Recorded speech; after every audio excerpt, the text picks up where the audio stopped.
Hello friends, Bhagwati PG college की online classes में आपका स्वागत है। आज के हम लेक्चर के अंतर्गत BSc third year paper first zoology subject है और पेपर का नाम है आपके पास एनिमल डाइवर्सिटी पार्ट थर्ड।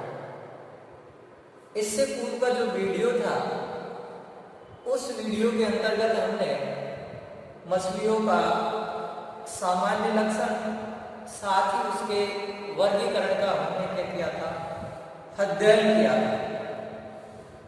अब अध्ययन वर्गीकरण का हो गया, सामान्य लक्षण का हो गया। अब हम बात कर लेते हैं इसके अंतर्गत इंपॉर्टेंट क्वेश्चन के रूप में आता है। कभी कभी ये है जो आपके 5 नंबर यानी कि यूनिट फर्स्ट के अंतर्गत डायरेक्ट आता है कि अस्थिर मछलियों एंड उपास्थि मछलियों में अंतर बताइए, सीधा सा आता है। और यहाँ आपको 15-20 के अंतर है वो बताऊंगा, प्रत्येक अंतर का अर्थ बताते हुए भी समझाऊंगा। तो आज का हमारा जो टॉपिक रहेगा वो टॉपिक रहेगा difference between cartilage and bony fish, यानी कि उपास्थि और अस्थिर मछलियों में अंतर। उपास्थि व अस्थिर मछलियों में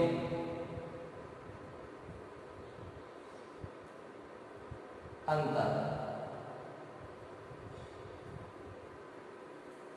यानी कि difference between cartilage and bony fishes, यानी कि उपास्थि और अस्थिर जो मछलियां होती है उनमें क्या अंतर होता है। इस अंतर को हम कुछ इस प्रकार से करते हैं कंप्लीट। जैसे यहाँ ले लेते हैं अपन लक्षण, जिसको इंग्लिश में बोला जाता है कैरेक्टर, और यहाँ पर हम ले लेते हैं कार्टिलेज यानी कि उपास्थि, और इधर हम ले लेते हैं बोनी फिश यानी कि अस्थिर मछलियां। अस्थिर मछली, और इधर क्या है, उपास्थि मछली। इसके बारे में हमको अध्ययन करना है। तो सबसे पहला हम जो लक्षण लेते हैं वो लक्षण ले लेते हैं आवास।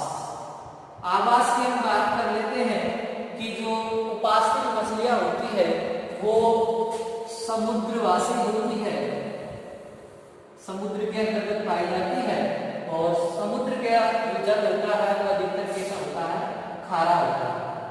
साथ ही जो बोनी फिश होती है वो समुद्रवासी के साथ साथ ही कैसी होती है, वो स्वच्छ जलीय होती है, यानी कि फ्रेश वाटर में भी वो पाई जाती है। सबसे पहले हम कैरेक्टर की बात की और उस कैरेक्टर का नाम क्या है, आवास है। और यह आवास के अंतर्गत कार्टिलेज फिश होती है वो समुद्रवासी होती है, और जबकि बोनी फिश होती है वो समुद्रवासी के साथ साथ स्वच्छ जलीय भी होती है। अब हम इसके आकार की बात कर लेते हैं। दूसरा जो हमारा कैरेक्टर रहेगा वो कैरेक्टर क्या है, इनका आकार डोर्सो वेंट्रली, डोर्सो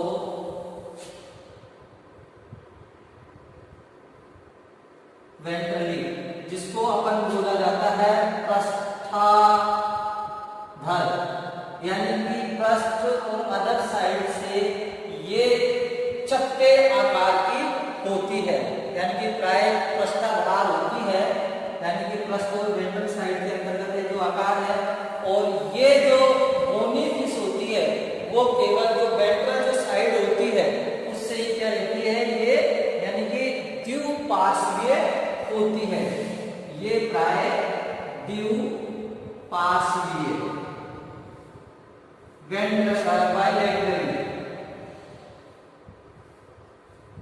ये बाइलैटरल होती है, यानी कि प्राय द्विउपास्थीय होती है और ये कैसी होती है, प्रस्थाधार होती है, यानी कि डोर्सोवेंट्रली होती है आकार के अंतर्गत। साथ ही हम तीसरे कैरेक्टर की जैसे ही बात करते हैं उपास्थीय और अस्थिर मछलियों के अंतर्गत, तो इनका जो कुछ पंख होता है, कुछ पंख जिसे अपन बोल सकते हैं, कुछ पंख को कडल फिन के नाम से इसको जाना जाता है।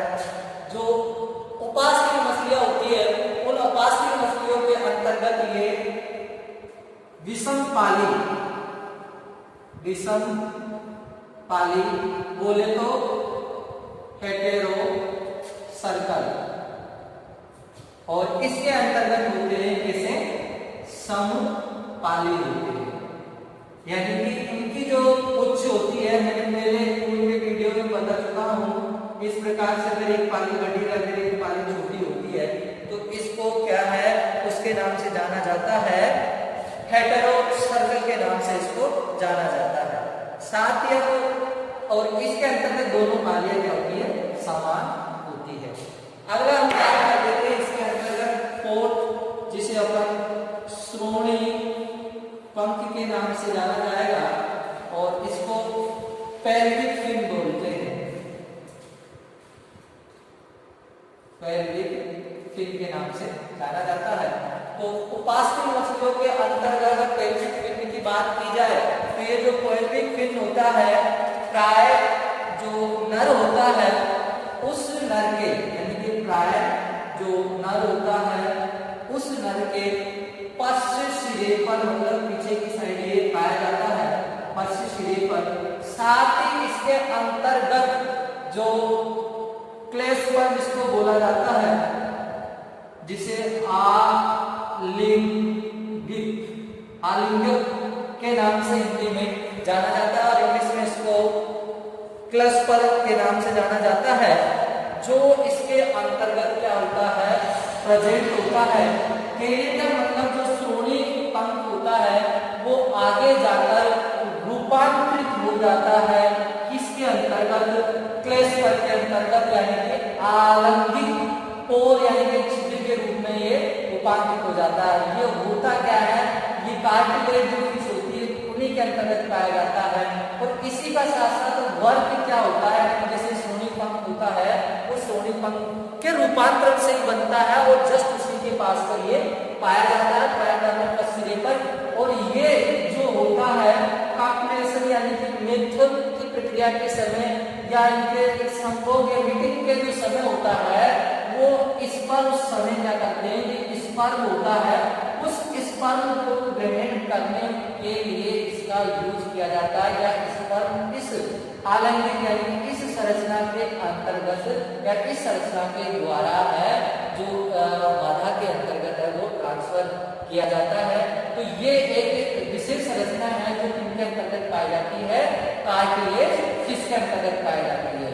यानी कि ये होता है जो स्पर्म को ट्रांसफर करने का कार्य करता है, नर में बस के अंतर्गत है ये पाया जाता है।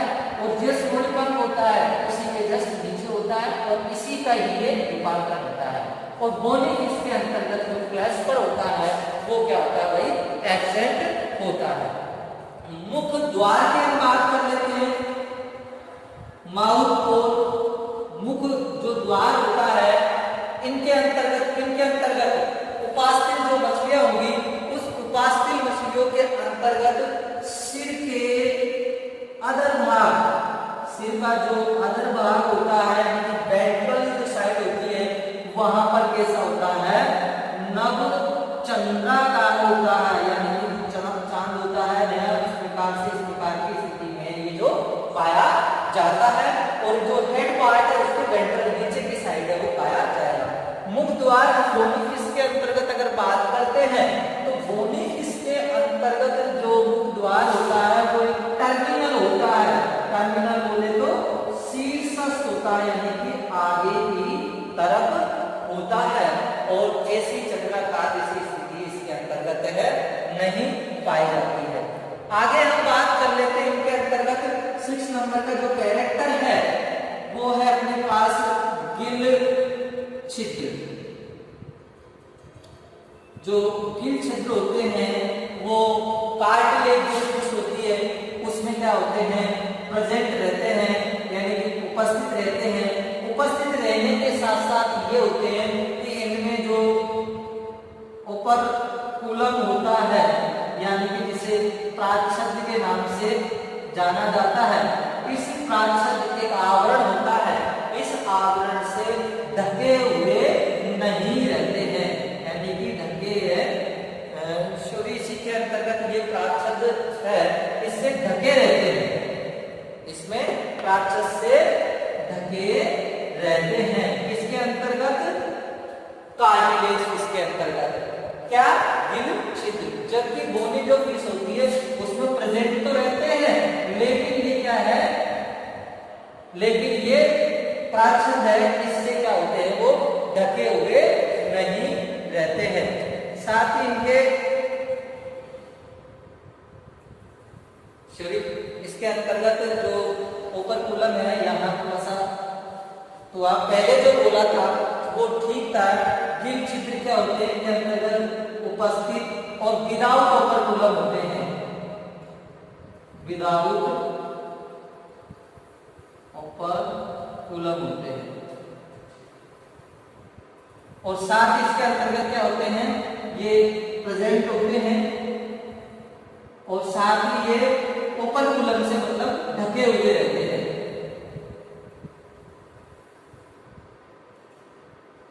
ढके रहते हैं। ये है इसका राइट कैरेक्टर, किसके अंतर्गत है, कार्टिलेज और बोनी किसके अंतर्गत है। फिर उसके बाद में हम बात कर लेते हैं इसके सेवन में श्वास रंध्र या छिद्र की हम बात करते हैं। तो जो श्वास रंध्र होते हैं किसके अंतर्गत की बात करेंगे अपन, जो ये उपास्थि यानी कि कार्टिलेज जो फिश होती है उसके अंतर्गत है, ये उपस्थित होते हैं। और उपस्थित होने के साथ साथ ही जो ये नेत्र होता है, आइज, उस आइज के जस्ट नीचे की साइड ये पाए जाते हैं, नेत्र के पास पाए जाते हैं। जबकि इनके अंतर्गत है, ये बोनी फिश के अंतर्गत है, ये श्वास रंध्र होते हैं वो एब्सेंट होते हैं। साथ ही हम अगले कैरेक्टर की जैसे ही बात करते हैं तो इनके अंतर्गत आठवां जो कैरेक्टर रहेगा वो है क्लोएका, जिसे अवस्थक छिद्र के नाम से जाना जाता है और इसके हम पहले भी चर्चा कर चुके हैं। क्लोएका जो अवस्थक छिद्र होता है वो कार्टिलेज फिश यानी कि बोनी फिश के कार्टिलेज फिश होता है, उसके अंतर्गत उपस्थित होता है। और उपस्थित होने के साथ साथ ही ये कहा जो पुच्छ पंख होता है, यानी कि पंख के नीचे है, ये क्या रहता है, प्रेजेंट रहता है। और वो जो श्रोणी पंख होता है, पेल्विक फिन श्रोणी पंख, उस पंख के क्या होता है, ये नीचे प्रेजेंट रहता है, क्या, क्लोएका। और इसके अंतर्गत क्लोएका को अपन क्या कर देंगे, एब्सेंट कर देंगे। और क्लोएका होता क्या है ये आपको मैं पूर्व में बता चुका हूँ कि इसके अंतर्गत जो नरजनन छिद्र है और जो गुदा छिद्र होता है एक ही स्थान पर आकर खुल जाते हैं। साथ ही हम इसके अगले कैरेक्टर की हम जैसे ही बात करते हैं तो इसका आता है बाह्य कंकाल। बाह्य कंकाल से आपको पता ही होगा, तो इनका जो बाह्य कंकाल होता है यानी कि सल्क इस पर जो प्रेजेंट रहते हैं, जो बाह्य कंकाल के रूप में उपास्थि जो मछलियां होती है उन पर पेलेकोइड सल्क है जो पाए जाते हैं। जबकि इनके अंतर्गत जो बोनी फिश है उसके बाद में पेलेकोइड के बाद में कौन से बढ़ते हैं, तो टीनोइड, गेनोइड और एक बचा है इसके अंतर्गत साइक्लोइड। ये जो सल्क होते हैं ये किसके अंतर्गत पाए जाते हैं, बोनी फिश के अंतर्गत पाए जाते हैं। और ये क्या होते हैं बेटा, त्वचा का ही रूपांतरण होते हैं। जो उपास्थि मछलियां होती है, याद कर ले, उपास्थि मछलियों के अंतर्गत पेलेकोइड यानी कि चार सल्क होते हैं वो पाए जाते हैं, सेंटेनोइड और टेनोइड, गेनोइड और साइक्लोइड चक्रीय है, ये भी चक्रियों का ही रूपांतरण है। ये थोड़े क्या होते हैं, ये हंसियाकार होते हैं, तो इस प्रकार के जो सल्क होते हैं वो इनमें ही पाए जाते हैं। साइक्लोइड में भी इस प्रकार की संरचना होती है बिल्कुल, इसके अंतर्गत ये आधे साइक्लोइड होते हैं, ये इस प्रकार से होते हैं, और गेनोइड में ये क्या है, इस प्रकार से हंसियाकार होते हैं, ये आगे से नुकीले रहेंगे और इधर से ये पीछे रहेंगे। तो ये इस प्रकार, ये अपन जो सल्क आएंगे उसके साथ विधि स्ट्रक्चर से अपन पढ़ेंगे, संरचना के साथ साथ और बनावट के इनके साथ साथ अपन को ये पढ़ना होगा। फिर इसके बाद मैं आपको आगे मैं बता देता हूँ 10वां कैरेक्टर जो इनकी क्लास है, यानी कि जो वर्ग है, ये तो आप अच्छी तरीके से जानते होंगे क्योंकि अपन ने क्या पढ़ चुके हैं, इस चीज का क्लासिफिकेशन है। तो मैंने कहा था सारी प्रकार की जो भी कार्टिलेजियस है, उपास्थि मछलियां हैं, उनको हम वर्ग किसमें अंतर्गत रखते हैं, उनको रखते हैं हम कॉन्ड्रिकचीज के अंतर्गत, और इसको किसके अंतर्गत रखेंगे, इसको रखेंगे अपन ऑस्टिकचीज के अंतर्गत। ये जो क्लास है ये किसकी है, इनमें एक अंतर भी होता है कि जो उपास्थि मछलियां होती है उनको क्लास कॉन्ड्रिकचीज में रखते हैं, और जो अस्थिर मछलियां होती है उनको ऑस्टिकचीज के अंतर्गत है जो रखा जाता है। साथ ही अब हम इसकी बात कर लेते हैं, एक और कैरेक्टर हो रहा जाएगा इसका एंडोस्केलेटन, यानी 11वां वो देख सकते हैं आप यहाँ पर, फिर अपन ऊपर करवाएंगे। चलो इसको ऊपर ही ले लेते हैं, 11वें कैरेक्टर को यहाँ से वापस स्टार्ट करते हैं अपन।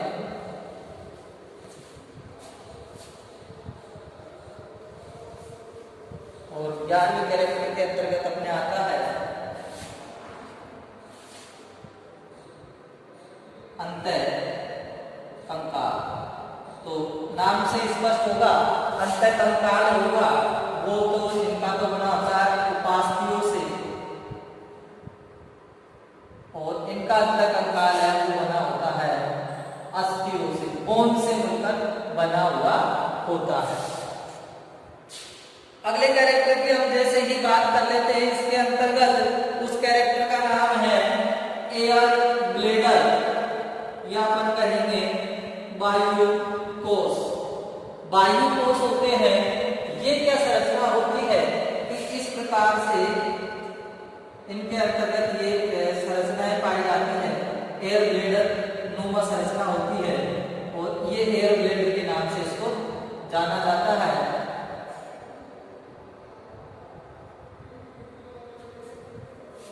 जो एयर ब्लेडर नामक जो संरचनाएं होती है मछलियों के अंतर्गत, उन्हें वायुकोश के नाम से जाना जाता है। तो जो उपास्थि मछलियां होती है उनके अंतर्गत ये क्या होते हैं बेटा, एब्सेंट होते हैं, और इनके अंतर्गत क्या होते हैं, ये प्रेजेंट होते हैं। एयर ब्लेडर की अपन ने जो बात की। अब अगले हम जैसे ही बात करते हैं तो इसके एयर ब्लेडर को यहाँ से इसमें तो करते हैं हम क्या, वायुकोश एब्सेंट, और इधर क्या करते हैं अपन प्रेजेंट। 13वें कैरेक्टर की हम जैसे ही बात करते हैं तो इसके अंतर्गत जो स्टोमच पाया जाता है वो स्टोमच होता है वो जे आकार का होता है। किसका होता है, वो जे आकार का होता है, और इनके अंतर्गत जो आकार होता है वो नियमित होता है, यानी कोई आकार नहीं होता है, वो खान पीन के हिसाब से है वो चेंज हो जाता है। अगले हम कैरेक्टर की जैसे बात करते हैं तो अगला जो कैरेक्टर आएगा इसके अंतर्गत वो कैरेक्टर आएगा रेक्टम ग्लैंड। मलाशय जो ग्रंथि होती है रेक्टम ग्लैंड, वो जो ग्लैंड होती है उपास्थि मछलियों के अंतर्गत तो प्रेजेंट रहती है, जबकि अस्थिर जो मछलियां होती है उन अस्थिर मछलियों के अंतर्गत वो क्या रहती है, एब्सेंट रहती है। 15वां कैरेक्टर की हम जैसे ही बात करते हैं तो इसे लीवर यानी कि यकृत के नाम से जाना जाता है, और इसमें जो लीवर पाया जाता है उपास्थि मछलियों में वो 2 पालियों युक्त होता है, और इसके अंतर्गत 3 पालियों वाला लीवर है वो पाया जाता है। अगले सेल, रेटिना की ही बात करते हैं। और रेटिना से हम क्या मतलब इसके अंतर्गत को हम पढ़ेंगे, इनका जो रेटिना होता है उस रेटिना के अंतर्गत कौन सेल पाई जाती है, और ये कौन सी जो सेल होती है वो कार्टिलेज इसके अंतर्गत अभाव होता है यानी कि नहीं पाई जाती है, और इनके अंतर्गत ये प्रेजेंट होती है। अब कौन सेल आप जानते होंगे, ये फोटो रिसेप्टर ऑर्गन होता है, यानी कि प्राणियों के अंतर्गत प्रकाश को ग्रहण करने का कार्य करती है। साथ में हम अगर बात करेंगे, हम इसके वो कैरेक्टर यहाँ मिटाने पड़ेंगे, अपन बात कर लेते हैं इसके अंतर्गत निषेचन की। तो कार्टिलेज जो फिश होती है उनके अंतर्गत जो निषेचन पाया जाता है वो आंतरिक होता है 17, और वो है निषेचन, और वो निषेचन कैसा है, आंतरिक, और किसके अंतर्गत है, कार्टिलेज, और इसके अंतर्गत कौन सा हो जाएगा, बोनी, किसके अंतर्गत, बाह्य निषेचन। ये आप अच्छी तरीके से जानते हो कि इनके अंतर्गत जो निषेचन पाया जाता है वो बाह्य होता है, किसके अंतर्गत, बोनी फिश के अंतर्गत, जबकि जो कार्टिलेज फिश होती है उनके अंतर्गत निषेचन है वो कैसा होता है, आंतरिक होता है। एक की हम बात कर लेते हैं, अंडे हैं वो उपास्थि मछलियों के अंतर्गत कम दिए जाते हैं, यानी कि संख्या में कैसे होते हैं, वो कम होते हैं, लेकिन पीतक की जो मात्रा होती है वो कैसी होती है, हाई होती है। ये क्या हो जाएगा, हमेशा संख्या में अधिक हो जाएंगे, और जो पीतक की मात्रा है, सॉरी अधिक का निशाने से अधिक हो जाएंगे, और पीतक की जो मात्रा है वो कम हो जाएगी। तो ये भी इसका कैरेक्टर हो गया। साथ में हम अगले कैरेक्टर की बात कर लेते हैं, तो इनके जो ग्रहण पिंड ऑल्फैक्टरी जो लोग होते हैं वो क्या होते हैं, कम विकसित होते हैं, कम विकसित होते हैं, जबकि इनके क्या होते हैं, अधिक विकसित होते हैं, क्या कहें, ग्रहण पिंड। और ये तो आप अच्छी तरीके से जानते हो दोस्तों, जो ग्रहण पिंड होते हैं वो एक सोने का जो ज्ञान होता है वो कराते हैं। अगले कैरेक्टर की हम जैसे बात करते हैं तो एक कैरेक्टर और आ जाता है इनके अंतर्गत, इलेक्ट्रिक ऑर्गन। तो इलेक्ट्रिक जो ऑर्गन होते हैं, यानी कि जिसे हिंदी में कहा जाता है विद्युत अंग के नाम से इसको जाना जाता है, इस इलेक्ट्रिक ऑर्गन।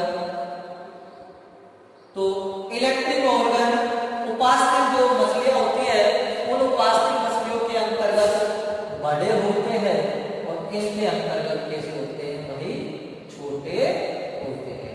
तो इस प्रकार से 20 कैरेक्टर है जो मैं आपको सिंपल वे में है करवा चुका हूँ।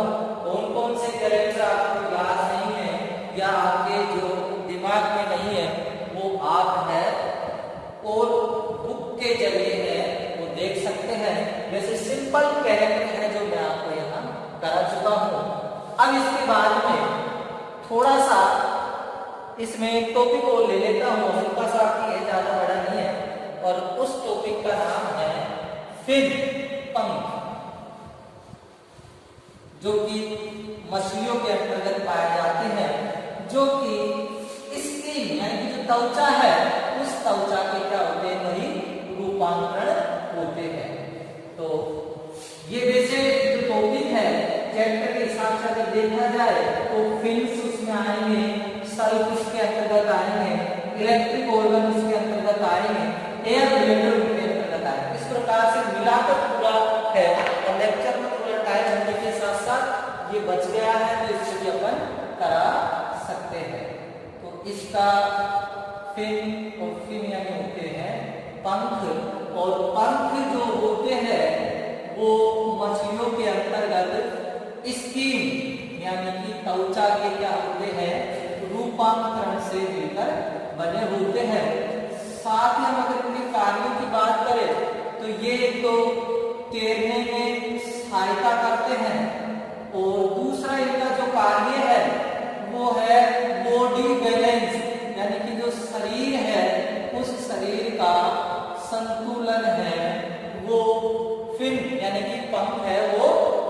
हैं। साथ ही इसका अगर लास्ट इसका कार्य देखें तो कभी कभी जो शरीर होता है उस शरीर को एक निश्चित दिशा में या जिस दिशा की आवश्यकता होती है उस दिशा में मोड़ते हैं। शरीर को निश्चित दिशा में मोड़ते हैं क्या? फिर पंख। तो पहली बात तो क्या समझ लिया आपने, जो पंख होते हैं वो स्कीन के रूपांतरण होते हैं। साथ ही पंखों का जो कार्य होता है तैरने में, शरीर का बैलेंस बनाने में, और साथ ही जैसे मान लीजिए किसी दिशा में जाना हो, घूमना हो, तो उस दिशा के अंतर्गत भी या उस दिशा के अंतर्गत शरीर को मूवमेंट करने का भी ये कार्य करते हैं। इस हिसाब से जो फिन होते हैं उन फिनों के 2 टाइप है, और वो 2 टाइप कौन से हैं? पहला है अनपेयर्ड फिन और सेकंड है इसके अंतर्गत पेयर्ड फिन।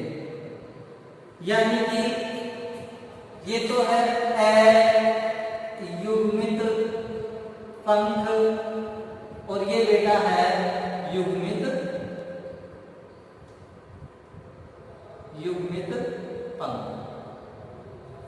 अब इसके अंतर्गत बात करते हैं अनपेयर्ड, यानी कि ये एक जोड़ी के अंतर्गत नहीं पाए जाते हैं, और इसके अंतर्गत जो पंख आते हैं वो निम्न है।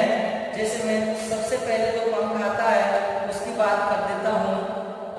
इसके अंतर्गत जो पंख पाए जाते हैं वो देखना, फर्स्ट है डोर्सल फिन, जिसे पृष्ठ पंख के नाम से जाना जाता है।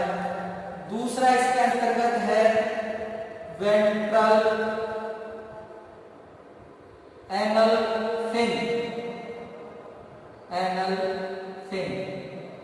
अधर गुदा पंख।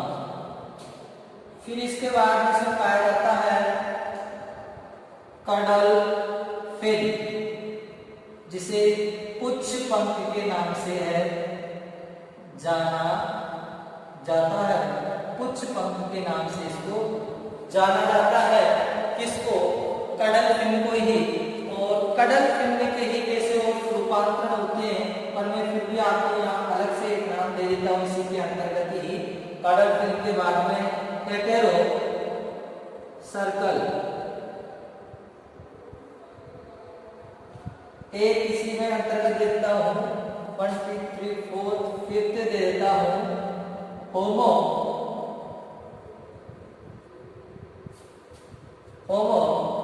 सर्कल, एक दे देता हूँ इसके अंतर्गत प्रोटो सर्कल। कडल फिन कुछ यानी कि पंख पर कुछ पर पाया जाता है, और ये फिर इसके ही टाइप है, परंतु यहाँ पंखों के रूपांतरण में तो आप अलग भी पढ़ सकते हैं, लेकिन जो पानी है वो अलग अलग इसकी है जो समान। और प्रोटो के अंतर्गत क्या होता है, इस पाली के अंतर्गत भी इस प्रकार से है लोब्स यानी कि पाली पाई जाती है, और ये मल्टीवेट कॉलम यानी कि कशेरुकदंड है जो इसके अंतर्गत पश्च सिरे तक पाया जाता है। ये इस प्रकार से होते हैं प्रोटो सर्कल ये, और इसके अंतर्गत कोई मल्टीवेट कॉलम ये पाया जाता है। तो इस प्रकार के जो फिन है वो अनपेयर्ड होते हैं, यानी होते हैं, डोर्सल होते हैं, फर्स्ट साइड में पाए जाएंगे, और ये किसी के अंतर्गत 1 पेयर भी, सेकंड पेयर भी होते हैं, अधिकतर 3 पेयर तक ये पाए जाते हैं। अगला जो हम पेयर्ड फिन है, उस पेयर्ड फिन की हम जैसे ही बात करते हैं तो इनके अंतर्गत एक तो आता है आपके पास पेक्टोरल फिन, और सेकंड इसके अंतर्गत आता है पेल्विक फिन। पेक्टोरल फिन है, इसको अंश पंख के नाम से जाना जाता है, और इसे है श्रोणी पंख के नाम से जाना जाता है। यानी कि जो पेक्टोरल फिन है उस पेक्टोरल फिन के नाम से जाना जाता है। और ये अंश पंख होता है, ये वन पेयर होता है। साथ ही में कहूं शरीर के अग्रभाग की तरफ होता है। साथ ही में कहूं ये अग्रपाद के रूपांतरण होते हैं। जस्ट इसके अपोजिट करना है। पेल्विक फिन है, वन पेयर पाए जाएंगे। साथ ही में कहूंगा ये शरीर के पश्च सिरे पर पाए जाएंगे। साथ ही में कहूंगा ये पश्चपाद के रूपांतरण होते हैं। तो इस प्रकार से ये फिन होते हैं वो कंप्लीट होते हैं। फिन का अपन परिभाषा पढ़ चुके हैं और साथ ही इसका हम जो कार्य है वो कार्य भी हम पढ़ चुके हैं। वो इसके हम जो टाइप है वो टाइप भी हम पढ़ चुके हैं। और इससे पहले जो पढ़ने का पढ़ा था कार्टिलेज और बोनी फिश है, उसके अंतर्गत डिफरेंस है वो हमने पढ़ा था। इस प्रकार से आपकी जो फिन है वो टू टाइप में आप डिवाइड करेंगे, अनपेयर्ड फिन, एलिप्टिक पंख। दूसरा पढ़ेंगे अपन युग्मित पंख। अनपेयर्ड के अंतर्गत डोर्सल आता है, वेंट्रल एनल आता है, कड़क आता है, इसी में हेट्रो सर्कल आता है, होमो सर्कल आता है, प्रोटो सर्कल आता है। और इधर पेयर्ड के अंतर्गत आप पेक्टोरल और पेल्विक फिन पढ़ेंगे। ये फर्स्ट साइड पे ये फर्स्ट गुदा यानी कि अदर नीचे की साइड और गुदा जब प्रेजेंट रहता है पीछे की तरफ भी पाए जाते हैं। ये जोड़ी में नहीं होते और ये तैरने में सहायता करते हैं। ये कुछ यानी कि टेल पर पाए जाते हैं और फिर टेल के टाइप से ये हेट्रो होमो के अंतर्गत भी आते हैं। तो दोस्तों आज के वीडियो के अंतर्गत बस इतना ही। नेक्स्ट वीडियो के अंतर्गत आपको solve, air bladder, electric organ के बारे में बताया जाएगा। और ये जो यूनिट है वो खत्म होने की और अग्रसर है। एक इसमें लेटमेरिया जो फिश है उसके बारे में हमको थोड़ा सा पढ़ना है। कुछ और इलेक्ट्रिक ऑर्गन के साथ साथ ही इसका फिजिकल्चर वगैरह है उसको तो मैं ऐसे ही समझा दूंगा। तो ये है अपन को इसके अंतर्गत है कुछ पढ़ना है। तो जल्दी हमारी यूनिट खत्म होगी और यूनिट जैसे ही खत्म होती है तो आपको इसकी PDF है, नोट्स है वो